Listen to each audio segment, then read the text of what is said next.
And that is the real story of Christmas Day. It had a lot of blood in it. That was just the afterbirth. Hello! Hello! Nice I to... did my high voice again. I did mine as well, because I didn't want to make you feel self-conscious. Hello. Hello. Right. Nice to see you.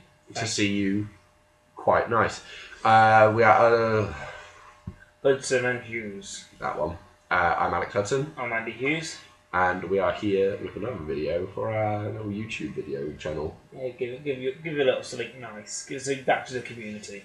This is our version of community service? Yeah. It's like if we became famous, like millionaires, and this is our way of putting back something. It's like if we were Boy George and... yeah, we had to sweep the streets. Instead, we would just make YouTube videos. Because he stabbed him, man. I mean, we were arrested last week, we should point this out, and we've had to make 5 dozen YouTube videos. By the end of them, we will just not be trying. So this is the good quality stuff. Think about that for a second. Think about it. Put that in your pipe and smoke it. You may remember from some of our previous videos that we've done some job application letters. Because we've been unemployed for a little while, and we want to get back into employment. So instead of actually waiting to find the right job, we've decided to apply for jobs that don't actually... That we want to do. Yeah, but aren't there yet. Yeah. Hoping that then they'll go, oh, yeah, we'll give them the job. So far, who have we applied to? I applied to the Society of Black Lawyers to be their Caucasian consultant. And I applied to the FA to be the England manager. In February. Andy also has invented a time machine so that he could go back and do that. Don't worry, this time it's not a job that's already gone. Okay. It's a real job. Is it a job that needs to be invented?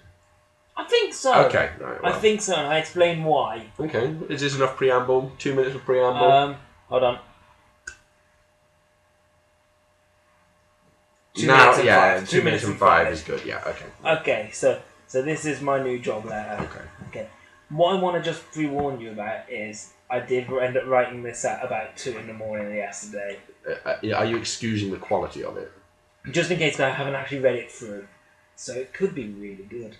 This is in no way scripted at all. Okay. So, dear Jeremy Kyle. Okay. I am a long-time watcher and fan of your show. That's true. Well, in fact, I am no longer a fan ever since I watched an episode where you said a young guy seemed like one of the most genuine guests you've ever had, and it turned out that he beat his nan or something. I lost a lot of faith in you after that. Did he say that after he found out that he beat his nan? The reason I am writing to you is because my name is Andy Hughes. Full-time lover, part-time comedian. And since writing... Full-time mother? Lover. Oh. I thought you hadn't been telling me something. No, if I had a store, it'd be called Lover Care. If you were a nation, you'd be Lover Russia. If I had a TV show, it'd be called Big Lover. And if I had a second TV show, it'd be called Big Lover's Little Lover. If you were a black comedian, you would feature in Big Lover's House. That was Big Mama's house. Yeah, but it was mother, right? Which is mama. You went with brother. You went Big Lover's little brother. Oh. Or Big Brother's little lover. Mm. 5'6". That's not even that little, is it? 4'6". 6 inches. Okay, so since watching your show, I would like to apply speculatively as one of your scum wranglers. As from watching your show... I think they have those already, don't they?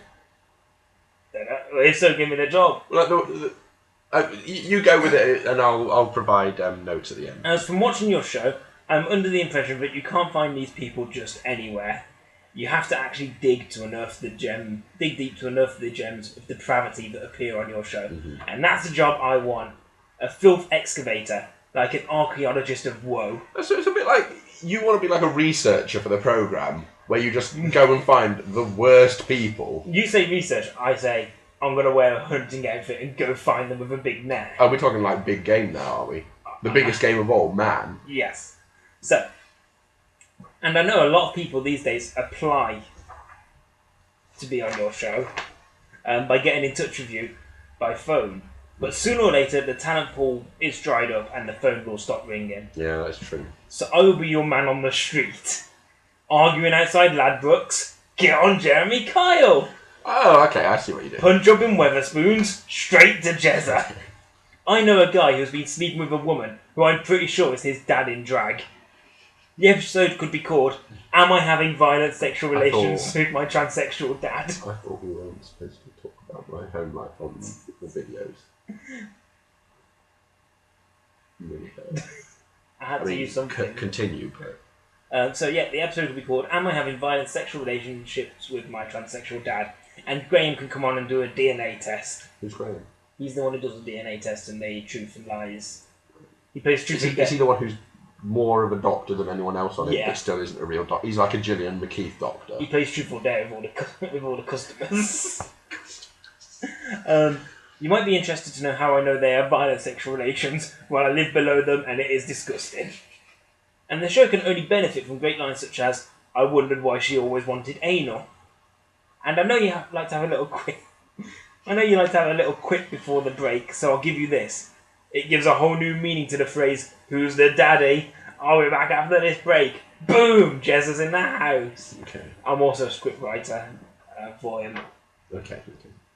As you can see, I'm planning to sex up the show a little bit because I've been watching a lot of that American twat, Jerry Springer. And I feel we can learn a little bit from him. Is that current now? Jerry Springer, I watched it the other day. Yeah, but I don't think it's still being recorded because didn't he pass it on to his assistant? I was going to say passed away. I was like, oh no, this ruined everything. But no, we're taking things from his show. Okay. Because he has women getting their tits out on almost every show. He asks questions. He doesn't encourage them to, though, does he? I think they just do it apropos of nothing. They just whack out a Chalisa tit. He asks for questions, and women usually say something along the lines of, you think you're all hot, but you ain't got tits like these, and just whap them out. But it's true, though. We don't have tits like those. Like, once I was watching one, and there's a woman who was just like, oh, I'm an exotic dancer, and this one went, you can be an exotic dancer, but you ain't got tits like mine. He's like, what? And then no, that is how you win arguments. And then there were two girls at the front, and he was like, he goes, oh, what question have you got? And he went, well, you know what we won, Jerry. And he goes, what's that? And he went, beads, and both got their tits out. Right, yeah, like at Mardi Gras. Yeah. And then they got the tits out, and everyone was like, woo, tits are out. They put them back away, and then Jerry went, sorry, I didn't quite hear that, like some pervy uncle. And everyone went, oh, I'll remind you, beads! Jerry Springer. Yeah, so he's a bad man. We would benefit from that, although I've seen the average age of your audience and would be giving mature content a whole new meaning. See what I did there? Yeah. Although, I saw. Although one suggestion I do have is, can we make the big bald bouncer guy wear a different woolly Christmas jumper every show? So even when it's not Christmas? Yeah. So the guests all look at him and think, oh, he's a bit of a pushover. Feel a bit more at home. They go, oh, he's a bit of a pushover. They start scrapping and then whoosh, out of fucking nowhere, twatted in the face. Oh, yeah. He should also be allowed to punch people. I think he can't he? Oh, no. Literally, like, he can go body slam them. For no reason. I hope I convinced you I'm right for your show as a member of your crew. If not as a filth forager, then maybe I could play good cop, bad cop with Graham. Hope to hear from you soon. Andy Hughes. Okay. Now, I'm just going to pick up on a couple of things here. Right? Okay.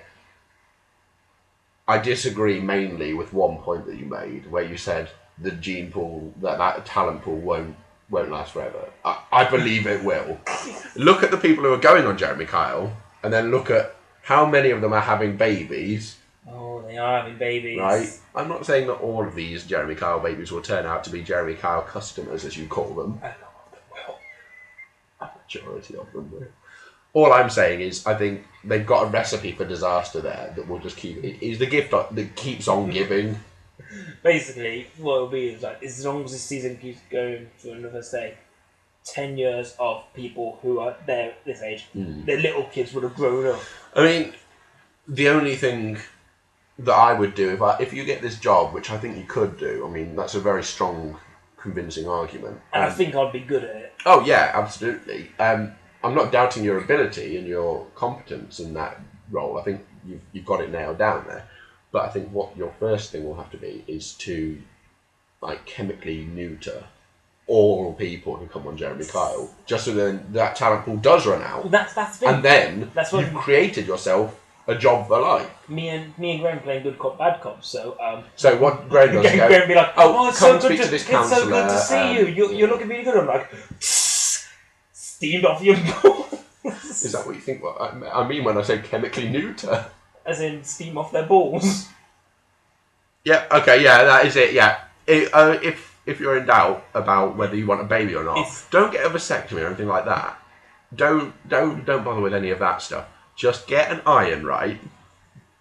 Heat it up onto steam. Smack it on your balls. How long for? Hold it for a good 5 seconds. Good 5 seconds, right? And then, not only will you not have babies, but you'll have a beautifully smooth scrotum. And you will feel... And we know that is the major annoyance with all men. You will feel the liquid sloshing though, unfortunately. Is this why I was... You'll hear the semen screaming. Is this why I was fired from the vets? Just ironing dogs' balls. Follow us on H&H Comedy on Twitter and find us on Facebook. Like us on Hudson and Hughes on Facebook. Give us a like. On SoundCloud, iTunes. We're on all these things. If you want all the podcasts, they're all available on Podomatic. If you want all the podcasts, they're all on iTunes, aren't they? No, they started deleting some of them. It's a bit like what SoundCloud's done. So if you want them all, hughesandhudson.podomatic.com, I think it is. So you can find one. Yeah, because it went off the email address. The old email address. All right then. You didn't need to hear this. That little thing there. Well, you didn't need to hear this, the last 10 minutes. This was useful for you to know whether you should be able to apply for a job on Jeremy Kyle or some similar. So. Yeah. Enjoy your life! How long do you reckon we could make it? Just us not doing anything. How long do you think people would carry on this? Will they keep on? What if I tell them? Right, I'm going to tell you the first part of a really funny joke. How do you keep an idiot interested? I don't know. How do you keep an idiot interested? Stay tuned for next issue. We'll tell you the answer.